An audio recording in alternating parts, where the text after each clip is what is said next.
Good afternoon, YouTube. This is Chuck, and it's Sunday, October 29th, and kind of late in the afternoon. That's my bottom yard down there, and I actually saw a coyote down there just a little while ago, and opened up the door and yelled at him. He took off running. Kind of worry about that. I don't want old Flapjack out there to tangle with some coyote. But I'm just sitting here in the van this afternoon, and this is my 300th video.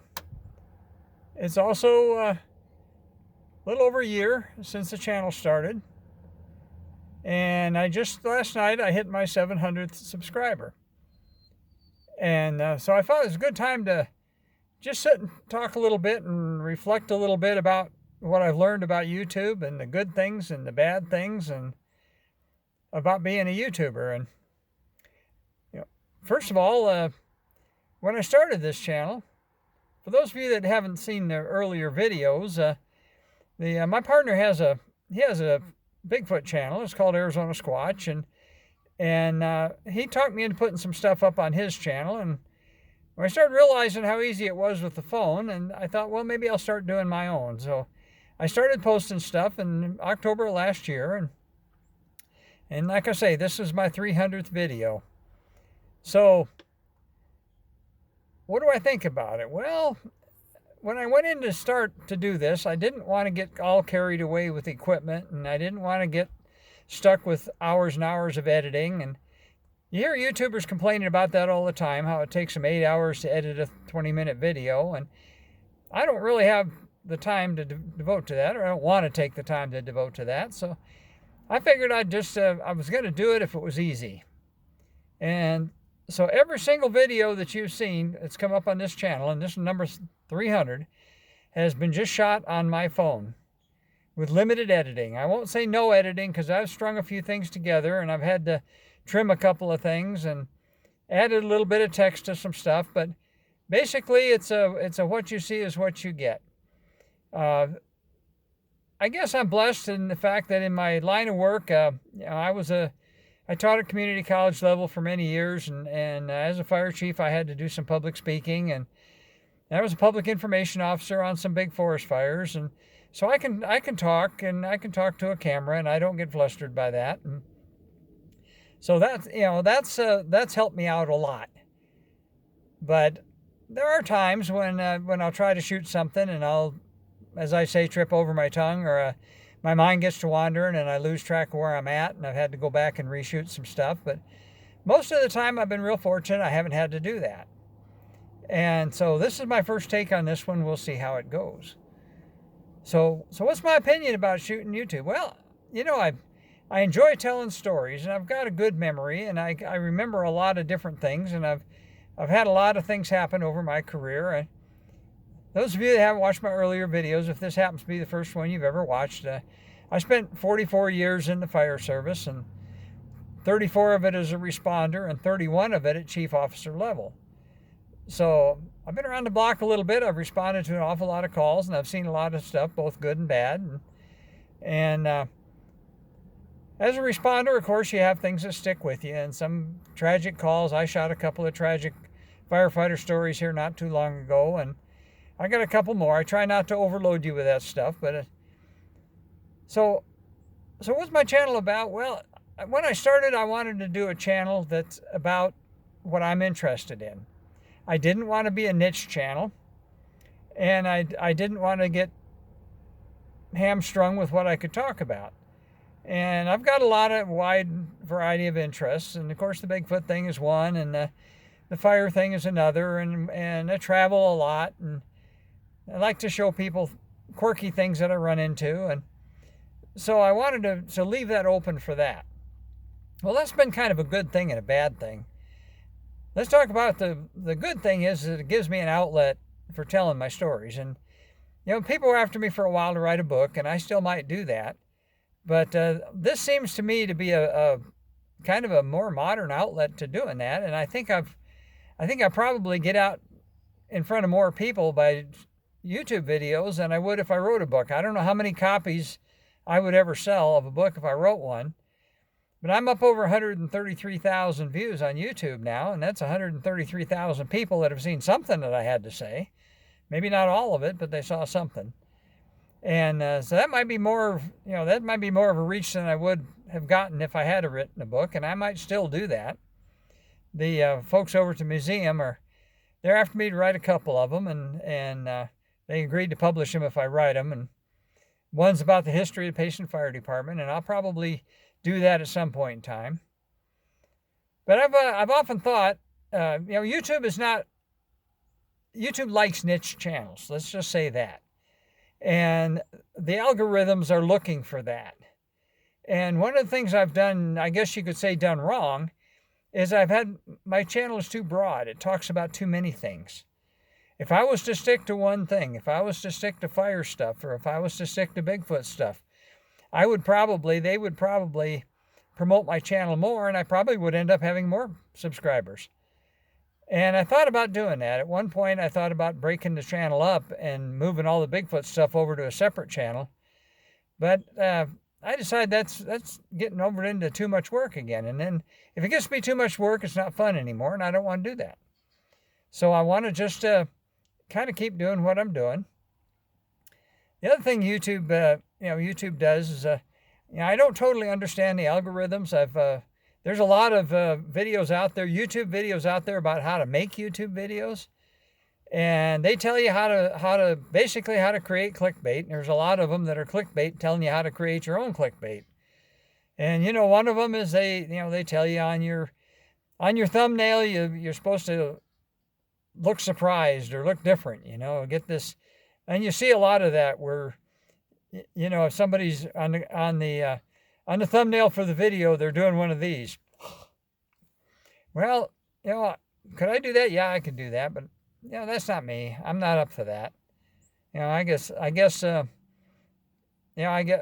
that's okay for some people, and I guess maybe that does draw some people to click on it and see what it's about. But I try to be real. I try to tell the story as it goes, and if it works, it works. If it doesn't work, it doesn't work. And and quite frankly, there's some videos I've shot that I look at them later on, and I said, why did I do that? Why did I bother to post that? And some of them have done surprisingly well, and then some of them that I thought were pretty good videos, they haven't hit the analytics right, or the algorithm, I should say, right, and they haven't showed up a lot of views. Even my firefighter stories, a lot of them really haven't done all that well. So what's been my biggest one in terms of number of views? One of the second short that I posted was a fire truck blasting through an intersection. It lasted 6 seconds long, and it got 14,000 views. Well, there wasn't really nothing there. The best long-form video that I've shot was my Ancient Peoples Welcome to or Visit to Waycool video, and it's got over 10,000 views. And that's pretty good. I'm going to do some more of those Ancient People videos. I've been meaning to get out and do it, and I just haven't. But how do I choose what to make my videos about? It's just kind of whatever strikes my fancy that day. And there's not every day that I can sit and shoot a video. Some of them I can't. Some of them I just can't string my thoughts together enough to do it. And some days I hit it good. Last Wednesday, coming home from Crazy Town, I shot 3 videos, and my windshield tour through Tonto Basin's actually done pretty well.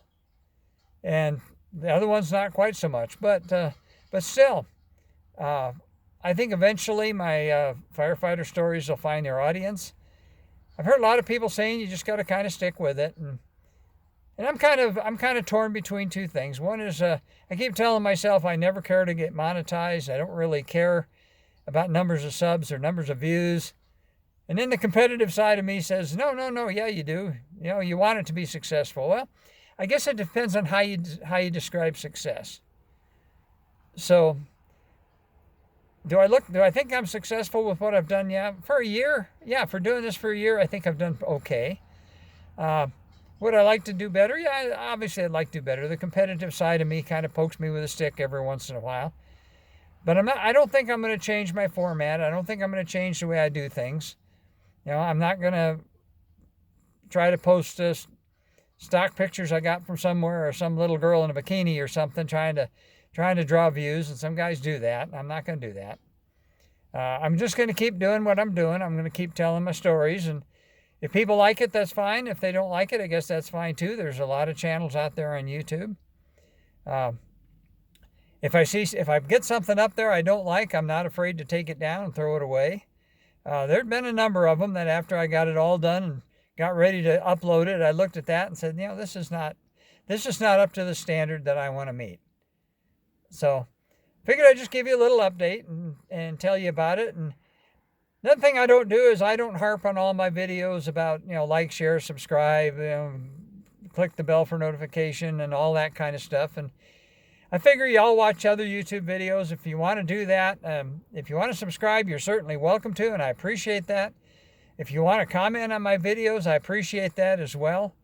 The vast majority of the comments I've received have been positive, and I appreciate that greatly. I've had a couple of trolls, and I basically just block them. I just tell them if you don't like what I'm watching, go watch something else. But we're building a little bit of a community here, and I like that. And I tend to continue to try to bring you a variety of things, even though that YouTube may not like that. Let me sidebar for a minute and tell you a little bit about what I've learned about that. And when somebody puts up a video, like when I put up a video, the YouTube algorithm looks at it first for bad things that they don't want. And I got a warning the other day for music up at the Aero Fair, and there was no way around that. If I was going to show you the stuff that was there was music in the background, and I wasn't going to go ask them to shut it down just so I could shoot a video. And I didn't get a strike, which is bad, but I did get a warning, which is less bad. But when I put up a video, the YouTube algorithm looks at that, and the YouTube algorithm is basically, as best I can figure out, it's some kind of a AI kind of thing that looks at it and checks it for bad words and checks it for content. And then they send it to what they call a seed group. And a seed group is just a group of people to watch it and see what they think of it. And if they like it, then they'll promote it to a wider audience.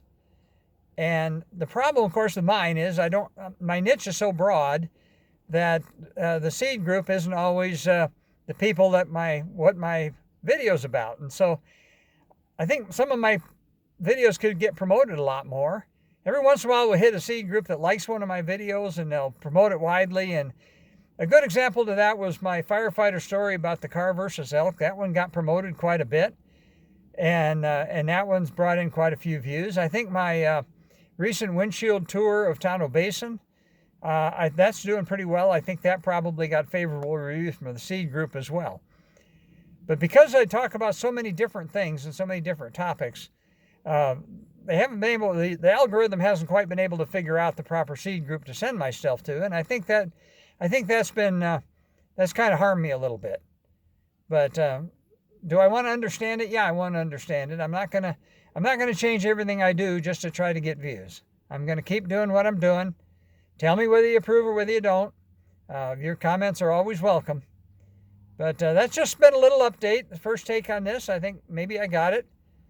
So as I always tell you, take care of each other and love each other. It's a little breezy and cool out there this afternoon, so I decided I'd sit here in the van where it's nice and warm and where I can think. I tried to get this all in my head in my living room, and there's too many distractions, a dog trying to crawl in my lap and everything.